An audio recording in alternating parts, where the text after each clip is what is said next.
Hai guys, bagaimana kabarnya? Baik kan? Kali ini kita akan membahas mengenai beberapa jenis usaha yang suka mengelompok dan jenis usaha yang sukanya menyendiri dan menjauh, tidak mau berdekatan atau berdampingan. Kalian wajib tahu ya guys, terlepas dari usaha di luar pasar ya guys. Oke, tapi sebelum lanjut, kita tolong ya guys, subscribe dulu ya guys, agar channelnya Mumet bisa berkembang. Oke, terima kasih. Sebelum kita jawab dan bahas pertanyaan tersebut di atas, kita akan membagi beberapa jenis usaha yang biasanya suka mengelompok. Kemudian ada jenis usaha yang suka menyendiri jauh-jauhan ya, tidak mau berdampingan. Jenis usaha apakah itu? Ada beberapa jenis usaha yang biasanya suka mengelompok tanpa mereka sadari ya guys. Sebagai contoh, percetakan, jualan barang-barang bekas ya, jualan pakaian, jualan snack makanan ringan, jualan bunga untuk alat kelengkapan orang meninggal, onderdil mobil atau motor, alat perkantoran, atau juga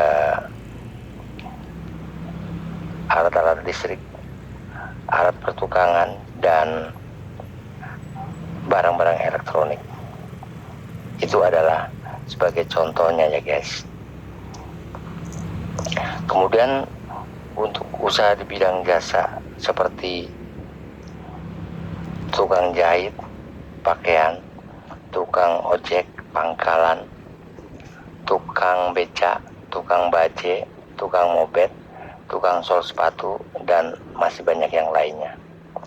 Pernahkah kalian bertanya dan berpikir, kenapa sih usaha harus berkelompok-kelompok? Terus juga ada usaha yang harus berpisah jauh-jauhan. Tapi kalau ditanya, apakah mereka tahu atau tidak? Kenapa sih usahanya harus mengelompok? Jawabnya beragam ya guys. Ada yang jawabnya tidak tahu atau tidak sadar kenapa mengelompok atau mengumpul. Ada juga karena ikut-ikutan. Tapi ada juga yang sedikit tahu, mengerti, jawab mereka biar mudah dikenali dan diingat. Jawaban mereka biar dikenal dan diingat inilah yang menggambarkan kebersamaan saling melengkapi. Jadi dengan kata lain, mereka ingin menunjukkan identitasnya, bahwa di lokasi tersebut cuma komunitas penjualan barang produk A ya, sebagai contoh produk A, sehingga pelanggan cepat mengingat kalau mau beli produk hanya ada di sana. Lokasinya sudah jelas, yang pasti para pelanggan akan datang ke sana. Jadi kalian sudah paham kan?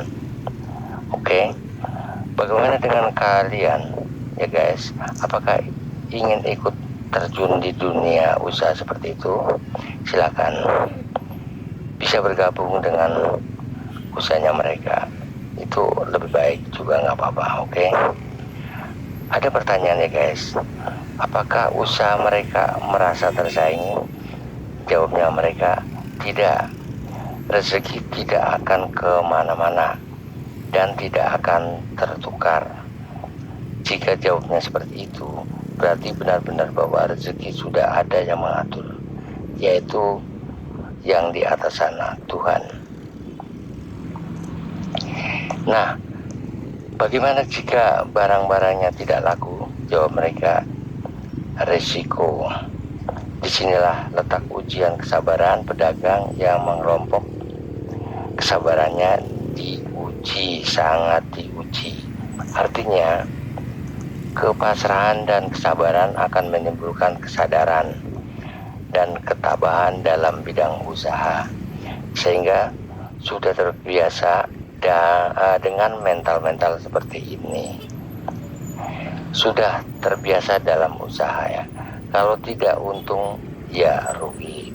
Begitulah kata pedagang.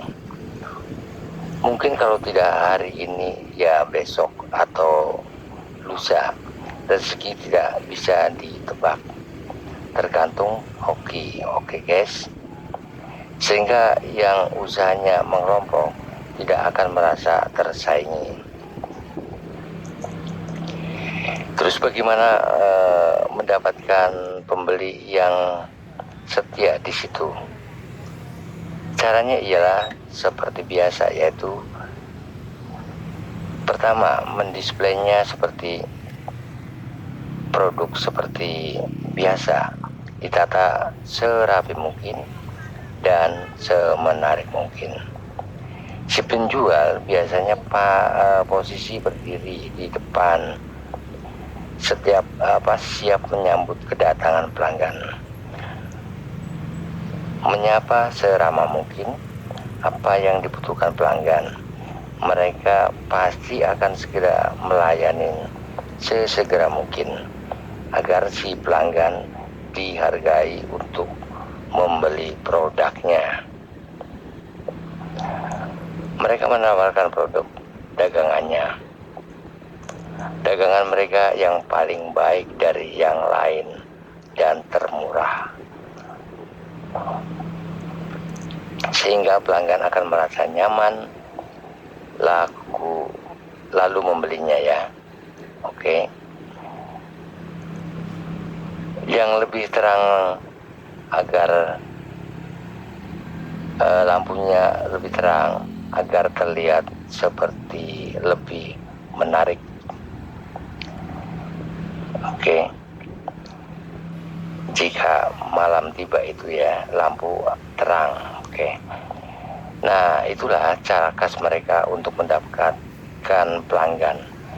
Itu termasuk ke dalam servis pelanggan, dalam pelayanan yang sangat baik.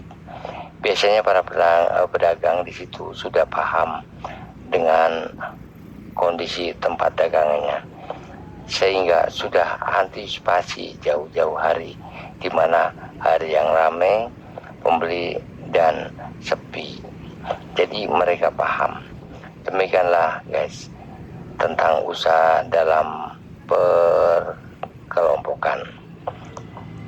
Mungkin kita saat ini belum bisa membahas tentang usaha yang saling jauh menjauh ya, atau jauh-jauhan, seperti orang lagi bermusuhan. Mungkin nanti di lain waktu kita bahas ya guys.